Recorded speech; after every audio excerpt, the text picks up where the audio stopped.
Today we're in Simsbury Cemetery in Simsbury, Connecticut. We're at the Jackson-Wallace plot. The matriarch and patriarchs of that family were Peter and Esther Jackson. Peter was an enslaved man in Bermuda.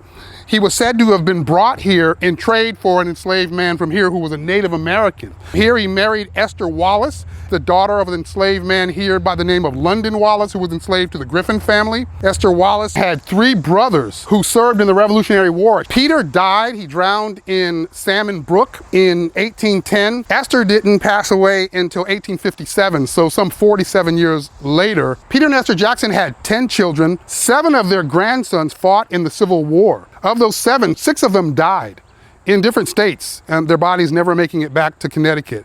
And so because of that, my nonprofit, we put this memorial monument here, which lists the names of not only those 7 men, but also lists Esther Wallace's brothers who fought in the Revolutionary War, her brother-in-law. It lists her father, London Wallace, who fought in the French and Indian War, and tells the story of the enslavement of her husband, Peter Jackson, and how he arrived here in Connecticut. But also in this plot, it's not just Peter and Esther Jackson. Right next to her is their daughter, Esther, who died the same year that her mother did. Also next to them is Peter and Esther Jackson's son, Harry Jackson, and his wife, Lavinia. He had 2 sons who died during the Civil War, one with the 14th Rhode Island Heavy Artillery Regiment.